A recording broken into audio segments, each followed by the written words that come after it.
कल अपना गाथा नंबर 18 तक हो गए थे। धर्म और अधर्म द्रव्यों का स्वरूप तक हो गया था। आज हम पढ़ेंगे आकाश द्रव्य का स्वरूप, गाथा नंबर 19। मैं सीधा यहाँ से स्क्रीन से ही पढ़ना स्टार्ट करता हूँ। गाथा नंबर 19।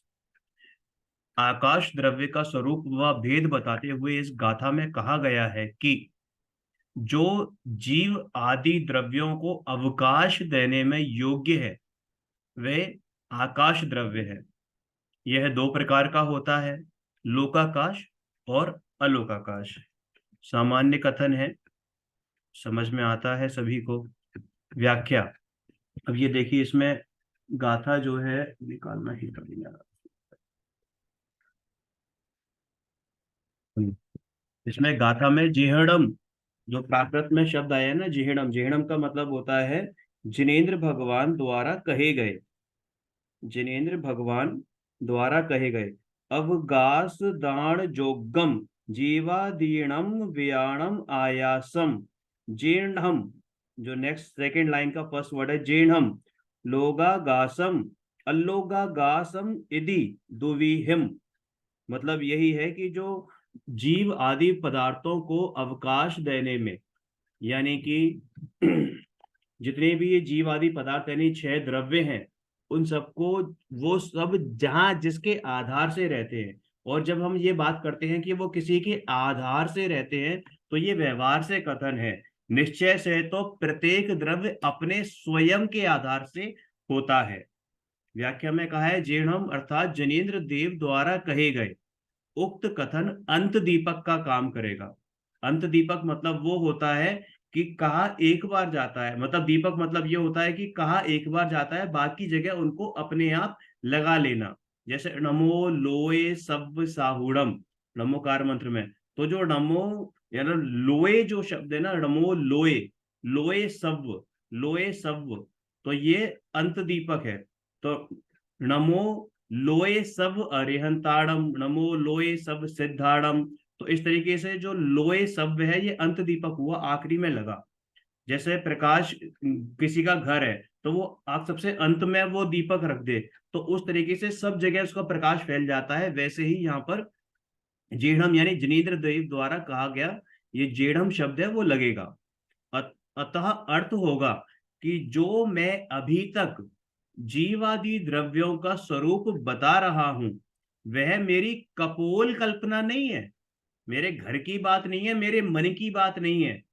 वो जो भी वर्णन कर रहा हूं वो जिनेन्द्र भगवान की वाणी के अनुसार ही कर रहा हूं।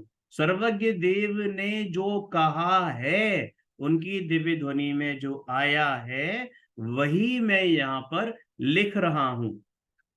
अब ये शब्द, ये प्रश्न उठ सकता है कि भैया ये जो द्रव्य संग्रह है उस समय तो सर्वज्ञ थे नहीं, तो फिर कैसे लिखा? तो जो गणधरों ने गूंथा, फिर उसको उनके समवर्ती आचार्यों ने दूसरे आचार्यों को पहुंचाया, अपने शिष्यों को पहुंचाया, फिर उन्होंने जब दर्शनाचार्य के समय वो लिखी गई बात, तो ऐसे चलती रही जो प्रथा है, जो रीति है, उस हिसाब से बात करी जाती है। आकाश द्रव्य छहों द्रव्यों को अवकाश देने में निमित्त है।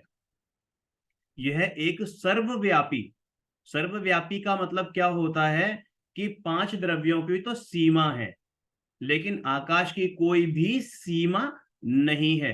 ये सर्वव्यापी है, मतलब हर जगह, पूर सब जगह ये व्याप्त है। ऐसा कोई भी जगह नहीं है जहां पर आकाश द्रव्य ना हो।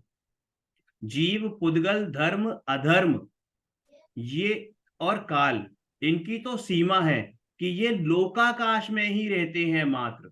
लेकिन आकाश तो लोकाकाश के भी बाहर है, जिसको हम अलोकाकाश कहते हैं। किंतु धर्म धर्म आदि द्रव्यों के। हाँ जी। मैं कह रहा हूँ यहाँ पे ये सेंटेंस थोड़ा गलत है क्या? आकाश द्रव्य पांचों द्रव्यों को आकाश देने में निमित्त है, ऐसा होना चाहिए। नहीं नहीं, अवकाश, अवकाश का मतलब अवगाहन ही होता है, सही लिखा है बिल्कुल।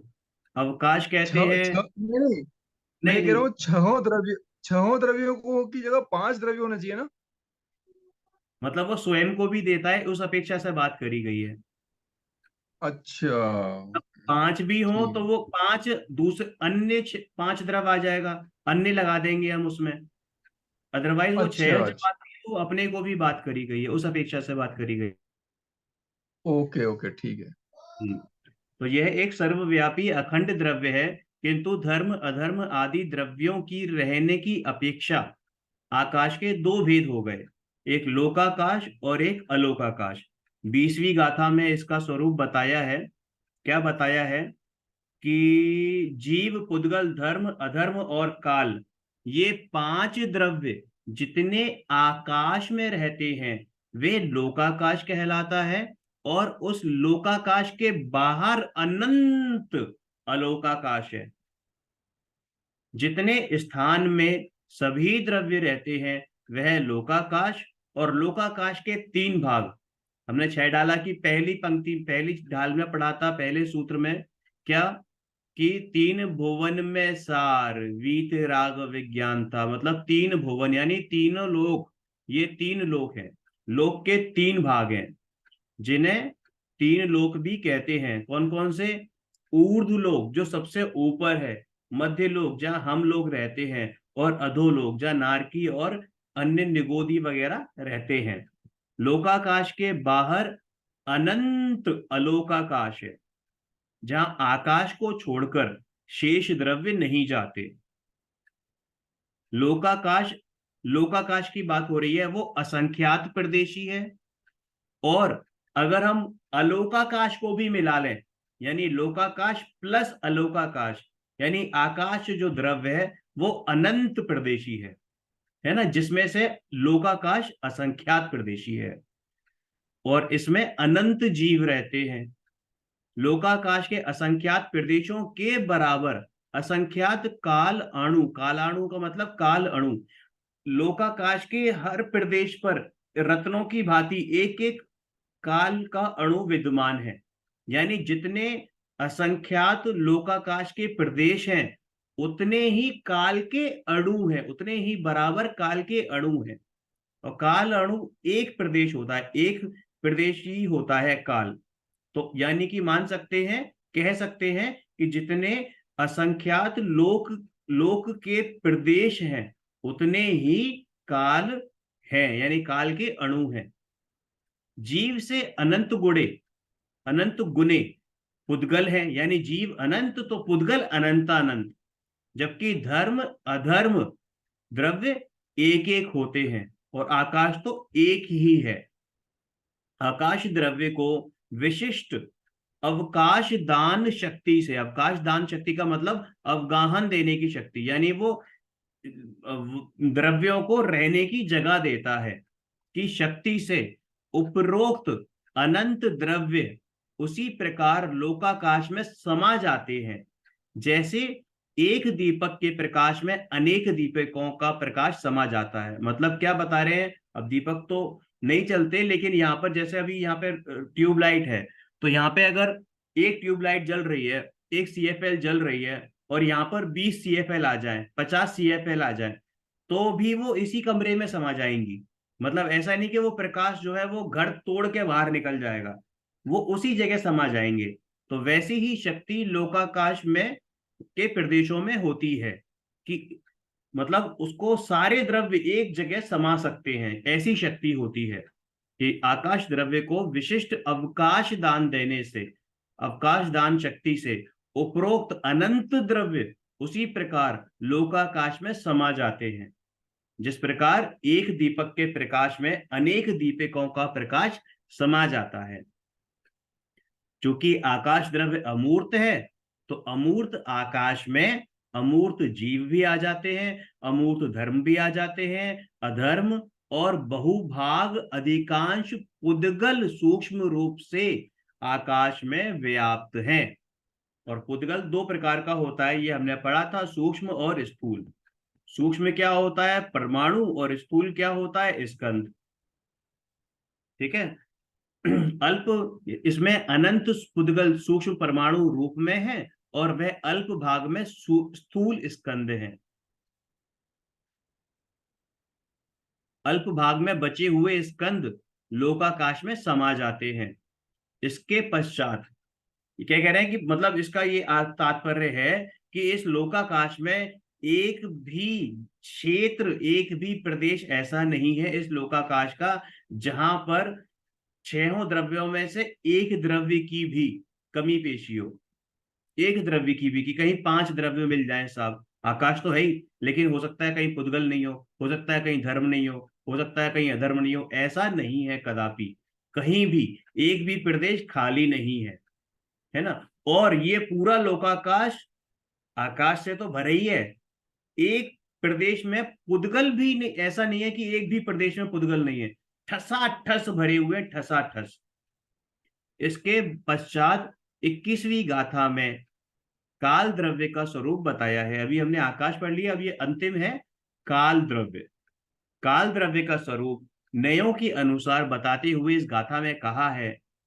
हमने पढ़ा था कि काल द्रव्य का क्या होता है फंक्शन। काल द्रव्य प्रत्येक द्रव्य के परिणमन में क्या होता है, निमित्त होता है परिणमन में, यानी उनकी अवस्था जब बदलती है तो किस पर आरोप आता है, काल द्रव्य पर आरोप आता है।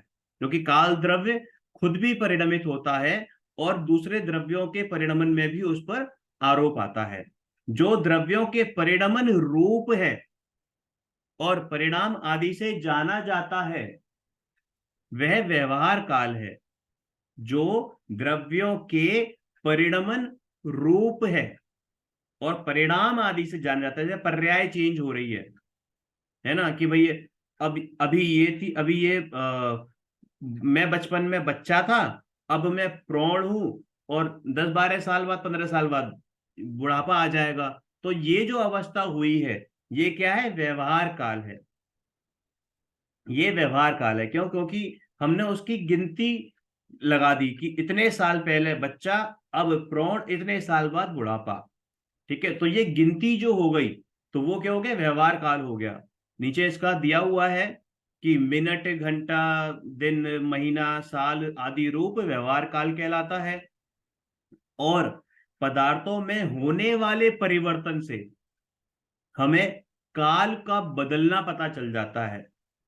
यहां पर काल का मतलब समय इन्होंने लिखा हुआ है, लेकिन काल सिर्फ समय नहीं होता, काल पर्याय बदलती है और प्रत्येक समय पर्याय बदल रही है, वो काल है।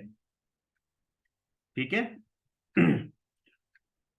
इस प्रकार इस गाथा में काल द्रव्य का सामान्य स्वरूप बताया गया है। इसके पश्चात 22वीं गाथा में काल द्रव्य का विशेष, अब जो बात ऊपर अधूरी रह गई वो यहां पर बताएंगे कि कालाणु असंख्य द्रव्य हैं। वे एक एक काल अणु लोकाकाश के एक एक प्रदेश पर रत्नों की भांति, रत्नों की राशि की भांति पृथक पृथक रहते हैं। बात पहले ही क्लियर कर दी है। जिस प्रकार रत्नों का ढेर करने पर प्रत्येक रत्न अलग अलग रहता है, उसी प्रकार लोकाकाश के प्रत्येक प्रदेश पर एक एक कालाणु अलग अलग है। लोकाकाश के प्रदेश असंख्यात हैं, इसलिए काल द्रव्य भी असंख्यात हैं। इन कालाणु के निमित्त से सभी द्रव्यों की अवस्थाएं बदलती हैं।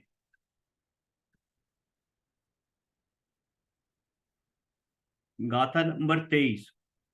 द्रव्यों का अन्य अपेक्षा से वर्णन करते हुए इस गाथा में कहा गया है कि पूर्व गाथाओं में जीव, 6 द्रव्यों को जीव व अजीव इन दो भेदों से समझाया गया था।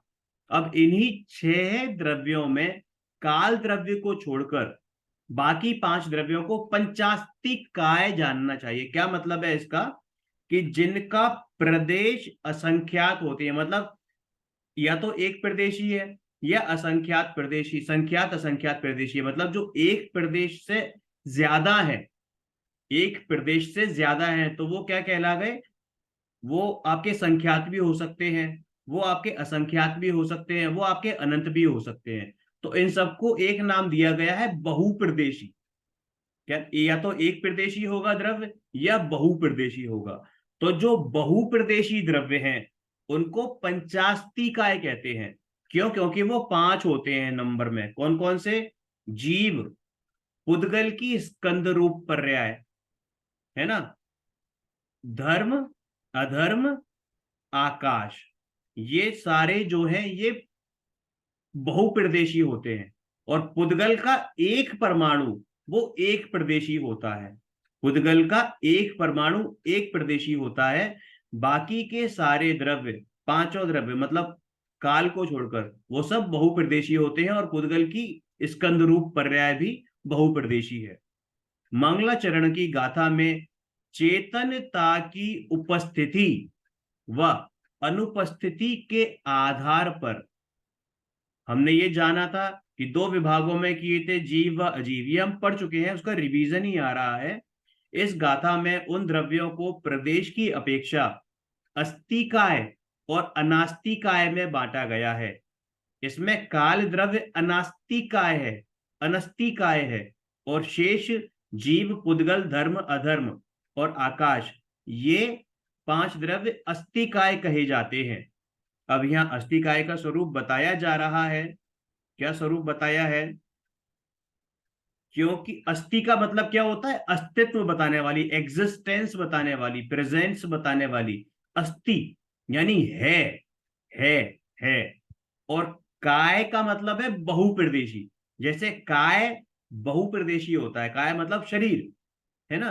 तो अब यहाँ पे काय का मतलब शरीर नहीं है, लेकिन काय जैसे एग्जाम्पल की तरफ बताया मैंने कि काय की तरह बहुप्रदेशी होता है। इसलिए अस्तिकाय, जो द्रव्य अस्तिकाय यानी बहुप्रदेशी है, उन दोनों को मिलाकर अस्तिकाय कहा गया है। जो द्रव्य बहुप्रदेशी है यानी अस्तित्व है, इसलिए उनको अस्तिकाय कहा गया है। इस गाथा इस गाथा में अस्तिकाय के स्वरूप को शाब्दिक अर्थ द्वारा बताया गया है। काल को छोड़कर पांचों द्रव्य काय की तरह बहुप्रदेशी हैं, इसलिए पांचों द्रव्यों को अस्तिकाय कहा जाता है। और चूंकि संख्या में वो पांच होते हैं, इसलिए उनको पंचास्तिकाय कहा जाता है। चूंकि कालाणु एक एक प्रदेश वाला है, इसलिए उसमें कायपना नहीं है, अतः वह अस्तिकाय नहीं है। एक प्रदेश को अप्रदेशी भी, अब देखिए, प्रदेश तो है, लेकिन अब वो प्रदेश किसकी संख्या में प्रदेश है? कोई चीज एक ही हो, कोई चीज एक ही हो, तो अब उसको तुम क्या विभाजित करोगे? नहीं विभाजित हो सकता। ऐसे ही मतलब वो, अब वो एक प्रदेश कह लो या अप्रदेशी कह लो, वो एक ही बात है, क्योंकि वो पूरा का पूरा वही है।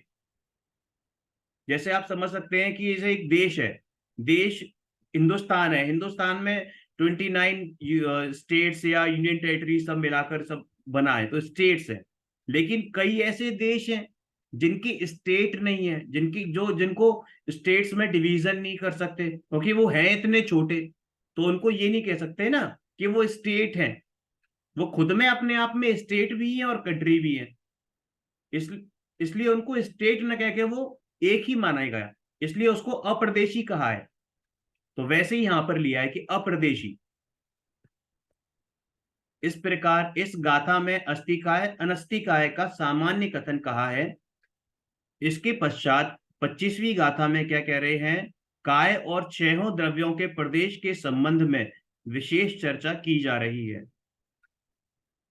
किस द्रव्य में कितने प्रदेश हैं, ये तो कायदे में मुझे पूछना चाहिए कि भैया किस द्रव्य में कितने प्रदेश हैं। सभी जानते हैं, जीव में असंख्यात प्रदेश हैं।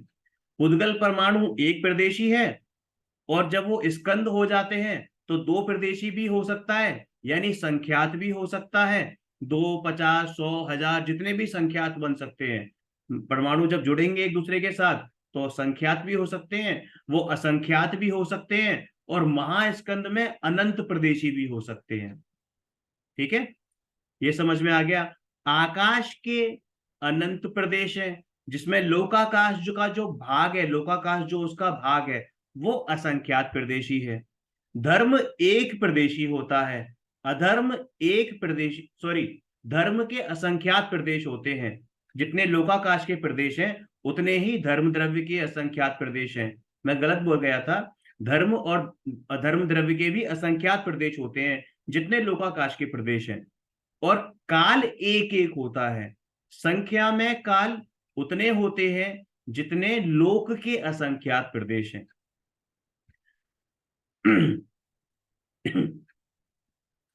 व्याख्या। एक जीव के प्रदेश समस्त लोकाकाश में फैल सकते हैं। कल हमने केवली समुद्घात या समुद्घात के बारे में चर्चा की थी, उसमें ये आया था कि लोकाकाश में फैल सकते हैं। लोकाकाश के असंख्यात प्रदेश हैं, इसलिए जीव भी असंख्यात प्रदेशी है। धर्म अधर्म द्रव्य भी तिल में तेल की भांति फैले हुए हैं। मतलब ये कि जैसे तिल के हर प्रदेश में तेल व्याप्त होता है, ऐसा कोई कोना नहीं होता जहां पर तिल तेल ना हो, है ना। मतलब जैसा कोई मिश्री है, मिश्री की डली में एक भी प्रदेश ऐसा नहीं है, एक भी जगह ऐसी नहीं है जहां पर मिठास ना हो। तो वैसे ही धर्म और अधर्म द्रव्य भी तिल में तेल की भांति फैले हुए हैं। कहां पर, कहां भरे हुए हैं? इस लोकाकाश में। इसलिए दोनों द्रव्य भी असंख्यात प्रदेशी हैं। आकाश के अनंत प्रदेश है, क्योंकि वह लोकाकाश के बाहर भी है, उसकी कोई मर्यादा नहीं है। यद्यपि पुद्गल द्रव्य के अनंत परमाणु है, पर एक परमाणु अलग अलग भी होता है। तो इसका मतलब एक परमाणु एक प्रदेशी है। और छोटे बड़े स्कंद रूप भी होता है, वो बता दिया मैंने आपको। काल के अणु अलग अलग रहते हैं, वह मिलकर स्कंद नहीं होते। इस कारण काल द्रव्य कायवान नहीं है, अस्थिकाय नहीं अनस्तिकाय है। इस प्रकार इस गाथा में सभी द्रव्यों के संबंध में सामान्य कथन किया गया है। इसके पश्चात 26वीं गाथा में परमाणु के स्कंद के रूप में विशेष कथन है। 26वीं गाथा। इस गाथा में पुद्गल परमाणु के कायपने, पुद्गल परमाणु को कायपने कहने की अपेक्षा बताते हुए कहा गया है कि एक प्रदेशी होने पर भी परमाणु अनेक स्कंद रूप बहुप्रदेशी हो सकते हैं। एक प्रदेशी होने पर भी परमाणु अनेक स्कंद रूप, मतलब एक एक परमाणु जुड़ सकता है ना, इसलिए तो वो बहुप्रदेशी हो गए स्कंद पर्याय में। इस प्रकार सर्वज्ञ देव उपचार से परमाणु को काय कहते हैं। उपचार से मतलब व्यवहार से, निश्चय से तो पुद्गल एक प्रदेशी ही है।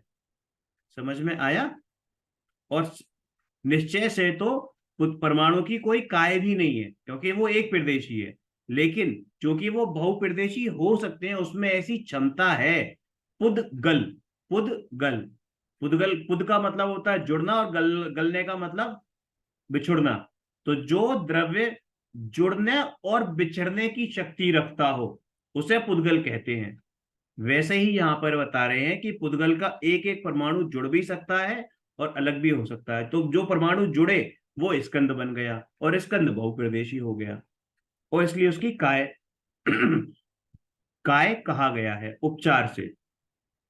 इस गाथा में पुद्गल के परमाणु की विशेषता बताते हुए कहा है, यद्यपि पुद्गल का परमाणु एक प्रदेशी है, फिर भी वह दूसरे परमाणु से जुड़कर स्कंद बन जाता है, अनेक प्रदेशी हो जाता है, तथा उसे एक प्रदेशी नहीं अनेक प्रदेशी ही कहा जाता है।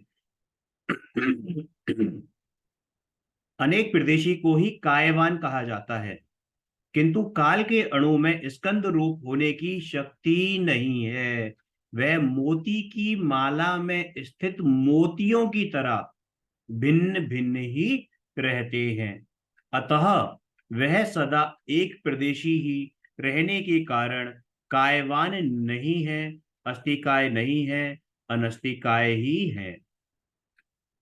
संक्षेप में कहें तो जुड़कर स्कंद बनने की शक्ति के कारण एक प्रदेशी होने पर भी परमाणु को उपचार से, व्यवहार से कायवान कहते हैं। इसके पश्चात 27वीं गाथा में प्रदेश का स्वरूप। अब प्रदेश क्या होता है? देखिए, जितनी जगह एक परमाणु, पुद्गल परमाणु घेरता है, जितनी जगह एक पुद्गल परमाणु घेरता है, और चूंकि वो पुद्गल परमाणु अविभाज्य है, यानी अनडिविजिबल, उसको फर्दर डिवाइड नहीं कर सकते। अविभाज्य यानी कि उसको फर्दर विभाजित नहीं कर सकते, तो उसके प्रदेश भी बट नहीं सकते। ठीक है, तो जितना सूक्ष्म वो होता है तो उतना ही प्रदेश माना गया है। जितना जगह पुद्गल परमाणु घेरता है, उसे वास्तव में सर्व अणुओं को उसे ही वास्तव में सर्व अणुओं को स्थान देने वाला प्रदेश जानना चाहिए। यानी उस प्रदेश में ही सारे अणु रहते हैं, वही प्रदेश कहलाता है जितना एक परमाणु जगह घेरता है। आकाश के जितने क्षेत्र में पुद्गल का सबसे छोटा टुकड़ा यानी एक परमाणु आ जाए, उस क्षेत्र को प्रदेश कहते हैं। जिस प्रकार लोहे के अंदर आग समा जाती है, उसी प्रकार उस प्रदेश में, मतलब उस प्रदेश की भी कितनी महिमा है कि उस प्रदेश में, एक सिंगल प्रदेश में, परमाणु के एक सिंगल प्रदेश में आकाश द्रव्य भी आ गया, जीव द्रव्य भी उसी प्रदेश में समा जाते हैं। एकम एक नहीं होते, लेकिन वो एक क्षेत्राव का संबंध होता है ना, तो उसमें आकाश द्रव्य भी आ गया, जीव भी आ गए, धर्म भी आ गए, अधर्म भी आ गए, काल भी आ गए, अनेक अणु आ सकते हैं, और पुद्गल के अनेक अणु भी उस छोटे से प्रदेश में समा जाते हैं, और सब किसी से छूते नहीं है, मतलब स्पर्श नहीं करते एक दूसरे को, रहते हुए भी अलग रहते हैं। शिकंजी का उदाहरण रहते ही देते हैं यहाँ पर, कि जैसे शिकंजी होती है, तो शिकंजी में आपका पानी भी होता है, चीनी भी होती है, नमक भी होता है, नींबू भी होता है, ठीक है। तो वो सब एक ही जगह आ गए। अब उसको क्या है कि उसको आप ऐसे अलग अलग नहीं कर सकते, फिजिकल प्रोसेस से अलग अलग ऐसे नहीं देख सकते, कि आपको क्या लगेगा कि वो एक ही जगह पर है, वो एक ही स्थान घेरे हुए है। वैसे ही एक पुद्गल परमाणु के एक प्रदेश में सब समा गए। इसलिए प्रदेश को सभी द्रव्यों को के अणुओं को स्थान देने के योग्य कहा है। कई बार पूछते हैं लोग, अब तो खैर सब पढ़ने लगे हैं, लेकिन पहले कई बार प्रश्न उठता था कि भैया ये एक बात बताओ, जीव अनंत है, पुद्गल अनंता अनंत है, तो वो एक प्रदेश में कैसे समा जाते हैं, मतलब वो बाहर नहीं निकलते? कि नहीं, बाहर नहीं निकलते, क्योंकि ये प्रदेश की महिमा है। ये प्रदेश की ऐसी महिमा है कि यहाँ पर एक प्रदेश में सारे द्रव्य समाहित हो सकते हैं, उस एक प्रदेश में सभी द्रव्यों को स्थान देने योग्य कहा है। जैन दर्शन में अणु व परमाणु, जैसे अब साइंस जो होती है, नॉर्मल मॉडर्न साइंस जो है, उसमें अणु और परमाणु को अलग माना गया है, परमाणु एटम और अणु मॉलिक्यूल। लेकिन साइंस, जो जैन साइंस है, उसमें अणु और परमाणु एक ही माने गए हैं, अणु कह लीजिए या परमाणु कह लीजिए। ये परमाणु की डेफिनेशन है जो हम पढ़ते आए हैं, कि जो सबसे छोटा होता है, जिसका दूसरा भाग नहीं हो सकता। दो परमाणु जब मिलते हैं तो स्कंद कहलाते हैं। इस प्रकार हम देखते हैं कि पांच गाथाओं द्वारा पंचाष्टि काय का रूप विस्तार से बता दिया गया है। संक्षेप में अगर हम कहें तो 3 से 14 नंबर की 12 गाथाओं में जीव द्रव्य का, व 15 से 27 नंबर की 13 गाथाओं में अजीव द्रव्य का स्वरूप विस्तार से बताया गया है। 2 से 27 तक की गाथाओं में की विषय, ये आ गया। इसके पश्चात 28 से 38 तक की गाथा, 11 गाथाओं में इन जीव अजीव की ही विशेष पर्यायों का कथन किया जा रहा है। देखिए, जीव और अजीव में भी अगर हम बात करें ना, तो मूल रूप से जीव और पुद्गल की ही बात होती है। कारण क्या है कि कभी, अब जब नहीं जानते तब तो बात छोड़िए, लेकिन जब हम जानना शुरू किया है, तो क्या कभी हमने कल्पना में भी की है कि मेरा काल से कोई संबंध है, मेरा धर्म द्रव्य से कोई संबंध है, मेरा अधर्म द्रव्य से कोई संबंध है, मेरा आकाश से कोई संबंध है? हमने कभी सपने, मतलब कल्पना भी नहीं करी। लेकिन अनादि काल से हम पुद्गल के साथ अपना संबंध मानते आए हैं। तो बेसिकली जीव अजीव की जब बात होती है ना, तो उसमें डेफिनेशंस, परिभाषाओं के आधार पे तो हम बाकी चार द्रव्यों की चर्चा कर लेते हैं, लेकिन जब भेद विज्ञान करने वाली बात आती है, तो जीव का पुद्गल के साथ भेद विज्ञान की बात कही जाती है।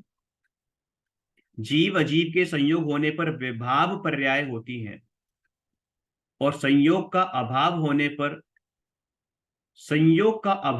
पर, अब संयोग का अभाव का मतलब ये मत समझना कि मेरे कपड़े उतर गए, मेरा घर बार छिन गया और मैंने मुनि दीक्षा धारण कर ली, तो मेरी स्वभाव पर्याय प्रकट हुई। संयोग का अभाव का मतलब क्या, कि हमारी मनोदशा, यानी कि मोह राग द्वेष रूपी जो विकारी पर्याय हैं, वो उनका जब अभाव होता है तो स्वभाव पर्याय प्रकट होती है। इसके पश्चात 28वीं गाथा में सभी पर्यायों के नाम बताए जा रहे हैं। देखिए, 7 तत्वों के नाम तो सभी को पता है। 7 तत्वों में पुण्य और पाप जोड़ दें तो 9 पदार्थ हो जाते हैं। ये बेसिकली जीव और अजीव की ही पर्याय है। जीव और अजीव, देखिए 7 तत्व कौन से होते हैं, जीव, अजीव, आश्रव, बंध, संवर, निर्जरा और मोक्ष, है ना, और पुण्य और पाप, तो ये 9 पदार्थ हो गए। ये बेसिकली पहले दो तत्व जो हैं, जीव और अजीव, इन्हीं की विशेष पर्याय है, इन्हीं की पर्याय है ये सारी सारी। इन्हीं का स्वभाव या विभाव, वो इन पर्याय, वो कौन सी पर्याय होगी, वो आश्रव होगी, वो बंध होगी, वो संवर होगी, वो निर्जरा होगी, या वो मोक्ष होगी, वो तय करता है। जिस प्रकार जीव अजीव द्रव्य के गुणों का वर्णन पूर्व गाथाओं में करते आए हैं, उसी प्रकार इन दोनों के मिलने व विच्छो विच्छो मतलब बिछुड़ना से उत्पन्न पर्यायों के नाम इस गाथा में बताया है। वही मैंने बताया कि जीव और अजीव के साथ जो जुड़ान है, अब वो जुड़ान कैसा है, वो जुड़ान कैसा है, वो जुड़ान मान रहा है तो विभाव पर्याय हो गई, और वो जुड़ान दिखने पर भी जुड़ान नहीं मान रहा है तो स्वभाव पर्याय हो गई। कौन सी कौन सी पर्याय उत्पन्न होती हैं, आश्रय, बंध, संवर, निर्जरा और मोक्ष, तथा पुण्य और पाप। और ये पुण्य और पाप जो है बेसिकली वो आश्रव और बंध के साथ जुड़ते हैं। संवर, निर्जरा और मोक्ष में पुण्य और पाप नहीं इंक्लूड होते। ये आ गई लाइन यहाँ पर, पुण्य आश्रव और पुण्य बंध, पाप आश्रव पाप बंध, अतः पुण्य व पाप को आश्रव व बंध में गर्भित मान लिया जाता है, तब वे जीव अजीव आश्रव बंध संवर निर्जरा और मोक्ष, ये 7 तत्व बन जाते हैं। पर जब इनका पृथक रूप से विवेचन किया जाता है तब ये 9 पदार्थ कहे जाते हैं। इस प्रकार 9 पदार्थों में 6 द्रव्य व 7 तत्व सम्मिलित हो जाते हैं। देखिए, थोड़ा सा मैं एक्सप्लेन कर दूं, क्योंकि 4 मिनट तो अगली गाथा नहीं लेंगे। जो ये है ना, बात करी जाती है कि जब इनको पृथक करते हैं, या हम पढ़ते आए हैं कि हमें 6 द्रव्यों का यथार्थ स्वरूप समझना चाहिए, 7 तत्वों की जानकारी होनी चाहिए, तो वो जानकारी होने का मतलब उनका नाम याद करना, उनकी परिभाषा याद करना। हमने जान लिया साहब कि मैं जीव द्रव्य हूं, बाकी सब अजीव द्रव्य हैं। मैं जीव तत्व हूं, थोड़ा सा और अंदर आए तो मैं जीव तत्व हूं। मेरे राग द्वेष विकारी भाव ये अजीव तत्व हैं, और बाहर तो सब इनकी पर्याय हैं। मैंने जान लिया कि जीव अजीव आश्रव संवर, आश्रव बंध संवर निर्जरा मोक्ष होते हैं, पुण्य पाप होता है, ये जान लिया। जानने से नहीं होगा, मानने से होगा, यथार्थ निरूपण से होगा।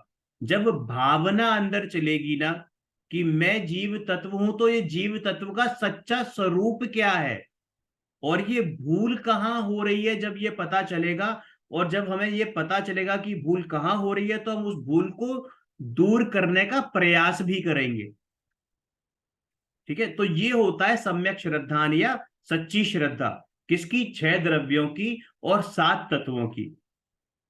आपको ये पता चले कि आपको जो है सोने की बेड़ी में बांधा है, और आपको सोने की बेड़ी से ही प्यार हो जाए, तो आप क्या कहोगे, क्या करोगे, कभी छूटना चाहोगे उस बेड़ी से, नहीं छूटना चाहोगे। लेकिन जब आपको ये पता चले कि भाई ये बेड़ी मुझे मेरे स्वभाव से रोक रही है, मेरा जो स्वतंत्र स्वभाव है, मैं फ्रीली कहीं मूव नहीं कर सकता, निशंक रूप से कहीं घूम नहीं सकता, कोई कार्य नहीं कर सकता निशंक रूप से, तो वो चाहे बेड़ी सोने की हो, चाहे वो चांदी की हो, चाहे लोहे की हो, चाहे कांटों की हो, वो मेरे लिए दुखदाई ही है। तो यही कह रहे हैं कि जब मैंने वो 7 तत्वों का स्वरूप अपने स्वभाव पर लगाया तो मेरे काम आया। और भेद विज्ञान यही होता है, मुझे स्वयं और पर का भेद विज्ञान करके पर को अलग नहीं करना, पर जुड़ा हो या नहीं जुड़ा हो, ये मानना है कि मैं सर्वथा ही पर से भिन्न भगवान आत्मा शुद्ध आत्मा हूं।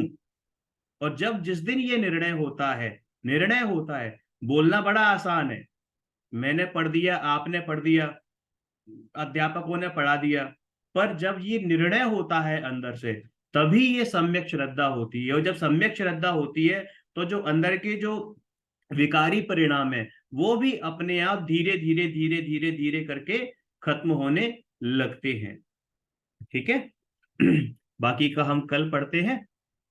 कोई प्रश्न हो, कोई डिस्कशन करना हो तो आप मोस्ट वेलकम, 1 मिनट है। समझ में आया है आपको जो पढ़ाया आज? पढ़ाया क्या मतलब पढ़ा? हाँ, समझ में आया मुझे। इसमें ये धर्म और अधर्म द्रव्य में मतलब मुझे याद नहीं आ रहा है, पर एक द्रव्य है ना, ये पूरा एक ही है। जैसे जीव तो अनंत हैं और धर्म तो एक ही द्रव्य, पूरा लोकाकाश में एक ही द्रव्य फैला हुआ है ना वो। बिल्कुल बिल्कुल। संख्या अपेक्षा से बात करें तो जीव हाँ अनंत, पुद्गल अनंतानंत, धर्म हाँ, अधर्म, आकाश, ये तीनों एक एक द्रव्य हैं। एक एक ये ही भी है ना। एक हाँ। हाँ, धर्म अधर्म और आकाश, ये तीनों एक द्रव्य है, एक एक।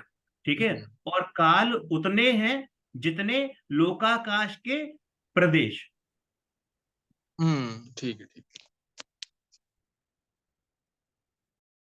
चलिए कल मिलते हैं। सभी को जय जिनेन्द्र। निज निधि निज में बताई, ये अनंत उपकार है, उसके लिए जिनवाणी माँ को वंदना शतबार है।